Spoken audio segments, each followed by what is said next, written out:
नमस्कार, आप सभी का स्वागत है यूथ अध्ययन के चैनल पे। देखिए एक बार फिर से मैं आप सभी के बीच एचपी टीजीटी कमीशन 2025 के लिए जीके का पार्ट 27 लेके आ चुका हूँ। पार्ट 27 का जो पहला क्वेश्चन है कि हिमाचल प्रदेश का सबसे बड़ा ग्लेशियर है। तो हिमाचल प्रदेश का जो सबसे बड़ा ग्लेशियर है वो है बड़ा शिगड़ी। ऑप्शन बी यहाँ से बिल्कुल सही हो जाएगा। बड़ा शिगड़ी जो ग्लेशियर है ये हिमाचल प्रदेश का सबसे बड़ा ग्लेशियर है। अगर बात की जाए बड़ा शिगड़ी ग्लेशियर की, ये हिमाचल प्रदेश के किस जिले में स्थित है? तो बड़ा शिगड़ी ग्लेशियर हिमाचल प्रदेश के लाहौल स्पीति जिले में स्थित है। क्वेश्चन पूछने वाला क्वेश्चन यहाँ से ये भी पूछ सकता है कि बड़ा शिगड़ी ग्लेशियर में भारी तबाही कब देखने को मिली थी? तो बड़ा शिगड़ी ग्लेशियर में जो है 1936 में भारी तबाही देखने को मिलती है। इस बात को आपने याद रखना है। और इस भारी तबाही आने के कारण जो है यहाँ पर एक झील का निर्माण होता है, जिस झील का नाम है चंद्रताल झील। क्वेश्चन सीधा पूछा जाता है कि चंद्रताल झील का निर्माण किस प्रकार हुआ? तो चंद्रताल झील का जो निर्माण है वो बड़ा शिगड़ी ग्लेशियर में बाढ़ आने के कारण हुआ या तबाही आने के कारण होता है। देखिए जो ये चंद्रताल झील है वो भी हिमाचल प्रदेश के लाहौल स्पीति जिले में स्थित है। उसी प्रकार क्वेश्चन पूछा जाता है कि चंद्रताल झील लाहौल स्पीति में, सूरजताल झील किस जिले में है? तो सूरजताल झील भी लाहौल स्पीति में है। तो चंद्रताल और सूरजताल दोनों जिले आपको याद रखनी है। ऑप्शन में यहाँ पर शिफ्टिंग ग्लेशियर दिया है। अगर शिफ्टिंग ग्लेशियर की बात करते हैं, ये भी हिमाचल प्रदेश के लाहौल स्पीति जिले में। कुल्टी ग्लेशियर भी लाहौल स्पीति में है। और अगर गेफांग ग्लेशियर की बात करें तो ये भी लाहौल स्पीति जिले में स्थित है। तो ये सारे के सारे ग्लेशियर आपको याद रखने हैं, सारे के सारे मोस्ट इंपॉर्टेंट है। अब क्वेश्चन पूछने वाला क्वेश्चन ये पूछता है कि जो शिफ्टिंग ग्लेशियर है वो लाहौल स्पीति के किस घाटी में है, किस वैली में है? तो अगर बात की जाए शिफ्टिंग ग्लेशियर की, तो शिफ्टिंग ग्लेशियर लाहौल स्पीति के चंद्रा घाटी में है। इस बात को आपने याद रखना है। और कुल्टी ग्लेशियर भी चंद्रा घाटी में है। और आपका जो गेफांग ग्लेशियर है ये भी चंद्रा घाटी में स्थित। इसके अलावा एक छोटा शिगड़ी ग्लेशियर, ये भी हमारे लाहौल स्पीति में है। छोटा शिगड़ी बड़ा शिगड़ी के साथ छोटा शिगड़ी भी है। और एक लेडी ऑफ केलोंग है। देखिए लाहौल स्पीति का जो हेडक्वार्टर है वो कहाँ पर है? केलोंग में। और केलोंग से ग्लेशियर हमें दिखाई देता है जो कि लेडी की शेप का है, इसीलिए इसे लेडी ऑफ केलोंग ग्लेशियर भी कहा जाता है। तो लेडी ऑफ केलोंग जो ग्लेशियर है ये लाहौल स्पीति में है। इस बात को भी आपने याद रखना है, मोस्ट इंपॉर्टेंट बात। देखिए अगर आप एचपी टीजीटी कमीशन की तैयारी कर रहे हो या जेबीटी की भी तैयारी कर रहे हो और आप जो है वो सीरियस एक एस्पिरेंट्स हो इन एग्जाम्स के, तो हमारे पास जो है इसके बैच बैठ चुके हैं, जिसकी जो फीस है वो मात्र और मात्र 499 रुपये। अगर आप हमारे बैच से जुड़ना चाहते हैं तो ये हमारा नंबर है 7876145409। भाई यहाँ पर लाइव प्लस रिकॉर्डेड क्लासेज आपके लिए रहने वाली है। जो क्लासेज आप लाइव नहीं देख सकते वो बाद में रिकॉर्डेड भी उनको सेव करके देख सकते हैं आराम से। इसमें आपको हम नोट्स भी दे रहे हैं और साथ में आपके वीकली आपका टेस्ट होता है और हर दिन आपकी 6 क्लासेज इसमें रहती है। और बहुत ही देखिए इस रेंज में आपको जो है, मुझे नहीं लगता कि कोई आपको 499 में बैच देने वाला है। और एनसीईआरटी लेवल की हम यहाँ पे पढ़ाई कर रहे हैं। तो जल्दी से जल्दी अगर आप भी जो है अपनी पढ़ाई को आगे बढ़ाना चाहते हैं तो जल्दी से जल्दी हमारे बैचेज से जुड़ सकते हैं, जहाँ पर 200 से प्लस जो है वो स्टूडेंट्स अब ज्वाइन हो चुके हैं।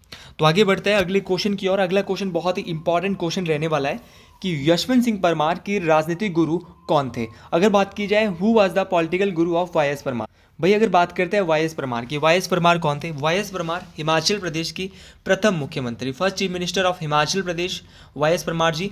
और अगर इनके गुरु की राजनीतिक गुरु की, इनके जो पॉलिटिकल गुरु थे उनका क्या नाम था? इनके राजनीतिक जो गुरु थे इनका नाम था चौधरी शेर सिंह जंग। तो ऑप्शन सी बिल्कुल सही हो जाएगा। चौधरी शेर सिंह जंग जो है वो यशवंत सिंह परमार जी के क्या थे? राजनीतिक गुरु थे। इस बात को आपने याद रखना है। देखिए क्वेश्चन पूछने वाला क्वेश्चन यहीं पर नहीं रोकेगा, वो वाई एस परमार से बहुत सारे क्वेश्चन पूछ सकता है। क्वेश्चन पूछ सकता है कि जो डॉक्टर वाई एस परमार है वो हिमाचल प्रदेश के कितने बार मुख्यमंत्री बने? तो ये पहले मुख्यमंत्री थे हिमाचल के, और हिमाचल के कुल ये 4 बार मुख्यमंत्री बनते हैं। और इनका जो संबंध है वो हिमाचल प्रदेश के किस जिले से था, ये भी क्वेश्चन बन सकता है। तो ये सिरमौर जिले से थे। और सिरमौर जिले के किस स्थान से? एक बार स्थान भी पूछ लिया गया था, कमीशन का पेपर दे रहे हो तो आपसे स्थान भी पूछा जा सकता है। तो सिरमौर जिले का एक स्थान है बागथन। इसी बागथन से वाई एस परमार जी संबंध रखते थे। इस बात को आपने याद रखना है। अगर इनके जन्म की बात की जाए, इनका जो जन्म हुआ था वाई एस परमार जी का, वो 4 अगस्त 1906 को इनका जन्म होता है। और इनकी जो मृत्यु होती है वो 2 मई 1981 को होती है। तो 2 मई 1981 को इनकी मृत्यु होती है। और इनका जो जन्म होता है वो 4 अगस्त 1906 को होता है। बहुत इंपॉर्टेंट है। वाई एस परमार जयंती जो है वो कब मनाई जाती है? तो 4 अगस्त को मनाई जाती है। ये भी बहुत बार ऐसे क्वेश्चन परीक्षाओं में पूछे जाते हैं। देखो वाई एस परमार के द्वारा एक फेमस बुक लिखी जाती है जो कि बहुत बार परीक्षाओं में पूछी जाती है। उस बुक का नाम क्या है? तो उस बुक का नाम है पॉलेंड्री इन हिमालयाज। तो याद रखना है कि पॉलेंड्री इन हिमालया जो बुक है वो उसके राइटर कौन है? तो पॉलेंड्री इन द हिमालयाज जो बुक है वो इसके राइटर है doctor doctor Y S Parmar. देखिए इन्होंने सिरमौर में जो है वो सिरमौर के जो कोर्ट में वो सेशन जज के वहाँ पे जो है वो सेशन कोर्ट में जो है वो एक कार्य किया है, ये भी आपको याद रखना है। तो सिरमौर के सेशन कोर्ट में जो कार्य किसके द्वारा किया गया था, तो वाई एस परमार के द्वारा पूछा जा सकता है कथन में ऐसा क्वेश्चन, क्योंकि कमीशन के पेपर में अब क्वेश्चन जो है वो कथन में भी आ सकता है आपको। अगर वाई एस परमार के नाम से एक यूनिवर्सिटी भी हिमाचल प्रदेश में है जिसको doctor Y S Parmar horticulture and forestry university के नाम से जाना जाता है, जो कि सोलन के नौनी में स्थित है, इस बात को आपने याद रखना है, जो कि सोलन के नौनी में है। और इसकी जो स्थापना है doctor Y S Parmar horticulture and forestry university की, जो कि 1985 में हुई है। देखिए ऑप्शन में पहाड़ी गांधी भी दिया है, और पहाड़ी गांधी के बारे में हम बिल्कुल पढ़ेंगे। पहाड़ी गांधी मैंने किसको कहा, कांशीराम को। जी हाँ, बाबा कांशीराम के बारे में आपने जरूर सुना होगा। बाबा कांशीराम को हिमाचल प्रदेश में पहाड़ी गांधी के नाम से जाना जाता है। अब क्वेश्चन पूछने वाला क्वेश्चन ये पूछ लेता है कि जो बाबा कांशीराम है इनको पहाड़ी गांधी का टाइटल किसके द्वारा दिया गया है, तो इनको पहाड़ी गांधी का जो टाइटल है वो जवाहरलाल नेहरू, भारत के प्रथम प्रधानमंत्री पंडित जवाहरलाल नेहरू जी के द्वारा जो है वो इनको जो है वो पहाड़ी गांधी का टाइटल दिया जाता है। किसको, बाबा कांशीराम को। बाबा कांशीराम को ही पहाड़ा दा बुलबुल, इनको और किस नाम से, तो पहाड़ा दा बुलबुल भी इनको कहते हैं। और पहाड़ा दा बुलबुल की जो इनको उपाधि दी गई है वो किसके द्वारा दी गई है, तो सरोजनी नायडू। तो सरोजनी नायडू की इनको पहाड़ा दा बुलबुल कहा था। भाई ऑप्शन में भागमल सोथा दिया है। भागमल सोथा के बारे में तो आपने बहुत बार सुना होगा। भागमल सोथा के नेतृत्व में 1939 में धामी गोलीकांड, तो 16 जुलाई 1939 को धामी गोलीकांड जो है वो किसके नेतृत्व में होता है, तो भागमल सोथा के नाम से आप ये यहाँ पर समझेंगे। क्वेश्चन कल के लिए जो है वो चौधरी शेर सिंह जंग से भी आ सकता है। एक तो ये वाई एस परमार के राजनीतिक गुरु थे, इस बात को तो आपने याद रखना है। इनके नाम से सिरमौर जिले में एक नेशनल पार्क है। हिमाचल प्रदेश में टोटल 5 नेशनल पार्क है, जिसमें से एक सिरमौर जिले में, और सिरमौर जिले में जो नेशनल पार्क है उसका नाम है colonel Chaudhary Sherjung national park. इस नेशनल पार्क की जो स्थापना है, इसको जो नेशनल पार्क का दर्जा मिला था Y S Simalwara national park के नाम से भी इसको जानते हैं, Chaudhary colonel Sherjung national park को। तो इसको जो नेशनल पार्क का दर्जा मिला था वो 2010, कब मिला था भैया, 2010 में इसको नेशनल पार्क का दर्जा भी मिला था। और ठाकुर रामलाल के बारे में आप जान चुके हैं, हिमाचल के मुख्यमंत्री रह चुके हैं। अगले क्वेश्चन की बात करते हैं। देखिए अगला क्वेश्चन बहुत इंटरेस्टिंग क्वेश्चन है और हर एक क्वेश्चन बहुत अच्छे रहने वाले हैं। सुप्रीम कोर्ट की पहली महिला जज कौन थी? अगर बात की सुप्रीम कोर्ट की पहली महिला जज की, ये क्वेश्चन भी बहुत इंपॉर्टेंट क्वेश्चन है और बार बार ये क्वेश्चन आपसे परीक्षाओं में पूछा जाएगा। तो सुप्रीम कोर्ट की पहली महिला जज थी फातिमा बीबी। फातिमा बीबी जो है उच्चतम न्यायालय की सुप्रीम कोर्ट की पहली महिला जज थी। अगर आपको सुप्रीम कोर्ट की पहली महिला जज पता है कि फातिमा बीबी थी, कल के लिए आपसे उच्च न्यायालय की हाई कोर्ट की मुख्य न्यायाधीश भी पूछी जा सकती है। तो हाई कोर्ट की मुख्य न्यायाधीश ऑप्शन डी लीला सेठ यहाँ पर बिल्कुल सही हो जाएगा, इस बात को आपने याद रखना है। क्वेश्चन पूछने वाला क्वेश्चन ये भी पूछ सकता है कि सरोजनी नायडू कौन थी। तो अगर सरोजनी नायडू के बारे में क्वेश्चन पूछा जाएगा तो ये स्वतंत्र भारत की पहली महिला राज्यपाल जो बनी थी सरोजनी नायडू जी। और अगर बात करते हैं विजय लक्ष्मी पंडित, भाई विजय लक्ष्मी पंडित के बारे में भी आपको पता होना चाहिए। तो विजय लक्ष्मी पंडित जो है ये भारतीय राष्ट्रीय कांग्रेस की पहली महिला अध्यक्ष थी, इस बात को आपने याद रखना। भारतीय राष्ट्रीय कांग्रेस की पहली महिला भारतीय अध्यक्ष, भारतीय अगर खाली अध्यक्ष आएगा तो एनी बेसेंट, लेकिन अगर पहली महिला भारतीय अध्यक्ष भारतीय राष्ट्रीय कांग्रेस की तो सरोजनी नायडू आएगा। और स्वतंत्र भारत की पहली महिला राज्यपाल थी सरोजनी नायडू, इस बात को भी आपने याद रखना है, ये भी मोस्ट इंपॉर्टेंट बात है। भाई विजय लक्ष्मी पंडित के बारे में अगर बात करें तो यूएनओ की ये पहली, याद रखना भैया, यूएनओ की पहली महिला भारतीय अध्यक्ष।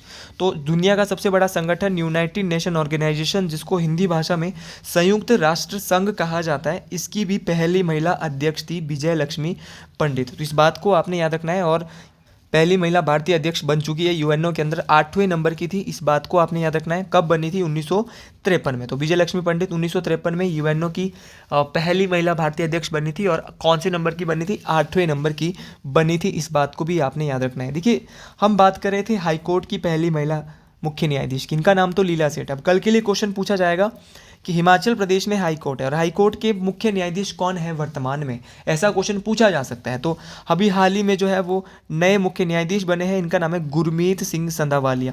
और किसी ना किसी परीक्षाओं में ये क्वेश्चन पक्का पूछा जाएगा, गारंटीड और श्योरिटी है। तो गुरमीत सिंह संधावालिया जी को हाई कोर्ट के उच्च न्यायालय के नए मुख्य न्यायाधीश के रूप में नियुक्त किया गया है। और अगर मैं बात करता हूं इसके बाद सुप्रीम कोर्ट के, देखिए सुप्रीम कोर्ट के जो वर्तमान में मुख्य न्यायाधीश है ये भी नए अपॉइंट हुए हैं, इनका नाम है संजीव खन्ना जी, याद रखना। तो भैया सुप्रीम कोर्ट के जो नए मुख्य न्यायाधीश बने वो संजीव खन्ना बने हैं, और हाई कोर्ट के जो नए मुख्य न्यायाधीश बने हैं उनका नाम है गुरमीत सिंह संधावालिया जी। तो ये भी आपको याद रखना है, ये दोनों ही बातें मोस्ट इंपॉर्टेंट है। देखो इस सीरीज में, इस कंटेंट में जितनी भी चीज़ें आपको बताई जा रही है, अगर आप इन कंटेंट को देख लेंगे तो कमीशन के पेपर के लिए काफ़ी हेल्पफुल आपके लिए रहने वाला है, मैं पहले ही बता रहा हूँ। देखिए, अगर मैं सुप्रीम कोर्ट की बात कर लेता हूँ, सुप्रीम कोर्ट के जो पहले मुख्य न्यायाधीश स्वतंत्रता के बाद, तो इनका नाम था हरिलाल जे कानिया। तो हरिलाल जे कानिया, हीरालाल जे कानिया, इनका दोनों ही नाम है। तो हरिलाल जे कानिया जी जो है वो सुप्रीम कोर्ट के पहले जो है वो न्यायाधीश थे, मुख्य न्यायाधीश थे, चीफ जस्टिस थे। और सुप्रीम कोर्ट का जो मुख्य न्यायाधीश होता है ना, इसको जो शपथ दिलाते हैं वो प्रेसिडेंट के द्वारा, किसके द्वारा दिलाई जाती है? राष्ट्रपति के द्वारा सुप्रीम कोर्ट के मुख्य न्यायाधीश को शपथ दिलाई जाती है। और हाई कोर्ट का जो मुख्य न्यायाधीश होता है उसको शपथ दिलाई जाती है, जैसे कि अभी गुरमीत सिंह संधावालिया जी बने हैं, इनको शपथ दिलाई किसने? राज्यपाल महोदय। और हिमाचल प्रदेश के राज्यपाल है शिव प्रताप शुक्ला। तो राज्य में जो हाई कोर्ट होता है वहाँ पे शपथ राज्यपाल दिलाता है, और देश का सबसे बड़ा कोर्ट सुप्रीम कोर्ट होता है, वहाँ पे शपथ राष्ट्रपति दिलाता है। ये सारे क्वेश्चन आपको पता होने चाहिए। क्वेश्चन की पूरी टांग खींच दो, जितनी भी नॉलेज है आपको, सारी चीज़ें आपको पता होनी चाहिए। जो अगले क्वेश्चन की ओर बढ़ते हैं, अगला क्वेश्चन बोल रहा है कि सन 1009 में निम्न में से किसने नगरकोट या कांगड़ा किले को लूटा था? तो कांगड़ा किले को 1009 में जो लूटा गया था वो महमूद गजनवी के द्वारा लूटा गया था। इस बात को आपने याद रखना है। देखिए, इनके द्वारा जब कांगड़ा किले पर इनके अबॉर्न किया गया था, इसको लूटा गया था, तो उस समय जो है वो कांगड़ा के राजा कौन थे? ऐसा क्वेश्चन टेट परीक्षाओं में पूछा जा सकता है। तो जब इसने 1009 में महमूद गजनवी ने कांगड़ा किले को लूटा, तो जगदीश चंद नामक राजा, तो याद रखना जगदीश चंद उस समय जो है वो कांगड़ा के राजा हुआ करते थे। कांगड़ा किले को बहुत सारे आक्रमणकारियों ने लूटा, जैसे कि 1337 में जो यहाँ पे लूट मचाई थी वो मचाई थी मोहम्मद बिन तुगलक ने। उसके बाद 1365 में जो इसको लूटा था वो किसके द्वारा? तो 1365 में फिरोज शाह तुगलक के द्वारा यहाँ पर इसको लूटा गया था। इस बात को भी आपने याद रखना है, ये भी मोस्ट इंपॉर्टेंट बात है। उसी प्रकार ऑप्शन में अगर मैं मोहम्मद गजनवी की बात करता हूँ, इनका जो शासनकाल था मोहम्मद गजनवी का, वो 997 से 1030 तक था। 997 ईस्वी से 1030 तक इनका शासनकाल माना जाता है। और देखिए, ये जो है वो सुबुक्तगीन, इनके पिता का नाम था मोहम्मद गजनवी के। देखो, आप मोहम्मद गजनवी के बारे में अक्सर पढ़ते हैं, लेकिन ऐसे क्वेश्चन बहुत बार रैंडम क्वेश्चन परीक्षाओं में पूछे जाते हैं कि सुबुक्तगीन कौन थे। तो सुबुक्तगीन जो है वो किसके बेटे थे? महमूद गजनवी के बेटे थे। और महमूद गजनवी ने भारत पर कुल 17 बार आक्रमण किया, और जो इनका जो ये आक्रमण था 1009 वाला, ये चौथा आक्रमण था भारत पर। इस बात को आपने याद रखना है। टोटल 17 आक्रमण किए, और 1025 पर जिन्होंने आक्रमण किया था 1025 ईस्वी में, वो गुजरात के सोमनाथ मंदिर, भाई गुजरात में एक मंदिर पड़ता है और उस मंदिर का नाम है सोमनाथ। भाई मोस्ट इंपॉर्टेंट है, सीधा क्वेश्चन आता है कि सोमनाथ मंदिर को कब लूटा गया? तो बोलेंगे 1025 ईस्वी में। किसने लूटा? महमूद गजनवी ने लूटा। क्वेश्चन कोई सा भी पूछा जाए आपसे, आप गलती करने की गुंजाइश करेंगे तो दिक्कत आपको हो सकती है। तो बिल्कुल भी आप यहाँ से गलती नहीं करेंगे। तो 1025 में सोमनाथ मंदिर को लूटा, किसके द्वारा? महमूद गजनवी के द्वारा। और 1930 इसकी जो मृत्यु है वो 1030 के आसपास जो इसकी मृत्यु हो जाती है 58 वर्ष की उम्र में।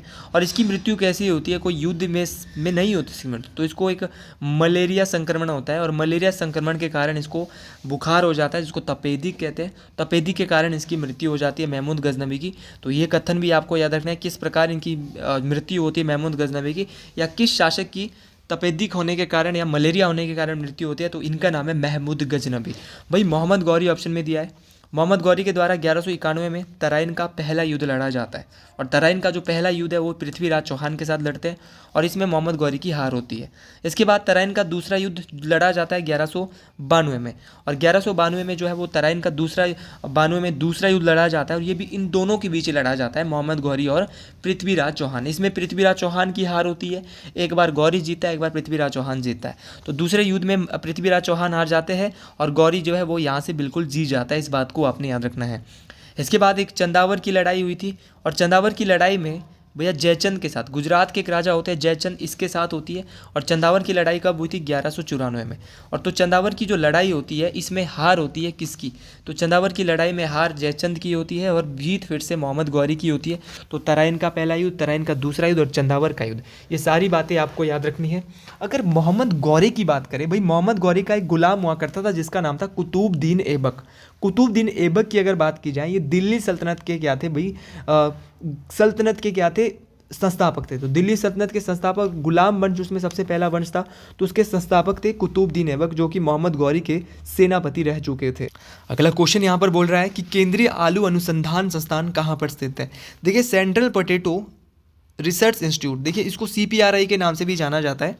तो कभी कभार CPRI की अगर फुल फॉर्म पूछेगा तो कोई भी दिक्कत नहीं है। तो केंद्रीय आलू अनुसंधान संस्थान आपने मैक्सिमम टाइम कुफरी में पढ़ा होगा, लेकिन कभी कभार कुफरी नहीं रहता है। तो इसका जो एक हेड ऑफिस है, ऑफिस जो है वो बेम्बलुई शिमला में भी है। वैसे कुफरी शिमला मेन ऑप्शन में रहता है, लेकिन अगर कुफरी शिमला ऑप्शन में ना दिया हो तो बेम्बलुई राइट आंसर हो जाएगा। ऑप्शन सी बिल्कुल यहाँ से मुझे सही लग रहा है। देखिए ये जो है वो शिमला की कुफरी में है, लेकिन अगर बेम्बलुई भी होगा तो ऑप्शन दोनों ही सही हो जाएंगे। वैसे अगर ऑप्शन ए में कुफरी होगा तो कुफरी आप ज़्यादा लगाइएगा, क्योंकि कुफरी में इसका मेन हेड है, ऑफिस है। देखिए ये जो केंद्रीय आलू अनुसंधान संस्थान है, सबको पता है कि शिमला के कुफरी में है, बेम्बलुई में है, ये भी बता देंगे। लेकिन ये बहुत कम लोग जानते हैं कि इससे पहले ये कहाँ पर था। तो इससे पहले जो है केंद्रीय आलू अनुसंधान संस्थान पटना में था, इस बात को आपने याद रखना है। और पटना से जो ये शिमला स्थानांतरित किया था, इसको जो ट्रांसफ़र किया था वो कब किया था। तो भैया पटना से जो शिमला ये आया था तो 1956। ऐसे क्वेश्चन बहुत लोग जानते हैं। बिहार की राजधानी है पटना में, आप सभी को पता होना चाहिए। नीतीश कुमार वहाँ के मुख्यमंत्री है बिहार के। वहाँ पर पहले केंद्रीय आलू अनुसंधान थे, CPRI था, लेकिन 1956 में इसको CPRI को जो है वो कहाँ पर भेज दिया गया, शिमला में के लिए ट्रांसफ़र कर दिया गया, स्थानांतरित कर दिया गया। इस बात को आपने याद रखना है। परीक्षा में जैसे भी क्वेश्चन एग्जामिनर पूछेगा, दिक्कत आपको बिल्कुल नहीं आने वाली है। और अगर आप हमारे बैचेस ले रहे हो ना, वहाँ पे बहुत ही डिटेल से हम इन सभी चीज़ों को पढ़ रहे हैं। ऐसा नहीं कि वहाँ पे क्वेश्चन पेपर टाइप हम पढ़ रहे हैं, वहाँ पे पूरे टॉपिक को बहुत ही डिटेल से पढ़ा जा रहा है। देखिए मैं आलू की हम बात कर रहे हैं भाई, आलू आ चुका है और आलू की कुछ किस्में ऐसी है जो रैंडम परीक्षा में पूछ ली जाती है, और मेरा काम है आपको अच्छे से अच्छा कंटेंट करवाना। आलू की कुछ किस्में हैं, जैसे कि कुफरी चंद्रमुखी है, आपका कुफरी जीवन है, कुफरी जोहार है, आपका कुफरी पुखराज है। याद रखना है, कुफरी चंद्रमुखी, कुफरी जीवन, कुफरी जोहार, कुफरी पुखराज, कुफरी सतलुज, ये सारी की सारी आलू की किस्में हैं। इस बात को आपने याद रखना। और ये जो आलू की किस्में हैं, इनको कब डेवलप किया गया था, तो इनको 1968 के पास। एक बार फिर से सुन लीजिएगा, कुफरी चंद्रमुखी एक आलू की किस्म है, कुफरी जीवन एक आलू की किस्म है, आपकी कुफरी जवाहर जो आलू की किस्म है, आपकी कुफरी पुखराज आलू की किस्म है, कुफरी सतलुज, ये सारी की सारी आलू की किस्में हैं। इस बात को आपने याद रखना है, मोस्ट इंपॉर्टेंट बात है। उसी प्रकार अगर मैं FRI की बात करता हूँ, बहुत बार अनुसंधान केंद्र भारत की पूछे जाते हैं, जिसमें FRI भी बहुत इंपॉर्टेंट है, जिसको कहते हैं फॉरेस्ट रिसर्च इंस्टीट्यूट, वन अनुसंधान संस्थान। भाई वन अनुसंधान संस्थान जो है वो देहरादून में है, इस बात को आपने याद रखना है। उसी प्रकार भारतीय पेट्रोलियम अनुसंधान केंद्र, तो भारतीय पेट्रोलियम अनुसंधान संस्थान कहाँ पे, ये भी देहरादून में है। और भारतीय गन्ना केंद्र, भारतीय गन्ना अनुसंधान केंद्र जो है वो कहाँ पर है, तो भारतीय जैसे पेट्रोलियम अनुसंधान केंद्र भी देहरादून में, वन अनुसंधान केंद्र भी देहरादून में। लेकिन क्वेश्चन पूछने वाला क्वेश्चन पूछेगा कि भाई भारतीय गन्ना अनुसंधान केंद्र कहाँ पे है, तो भारतीय गन्ना अनुसंधान केंद्र उत्तर प्रदेश की राजधानी लखनऊ में है, इस बात को याद रखेंगे।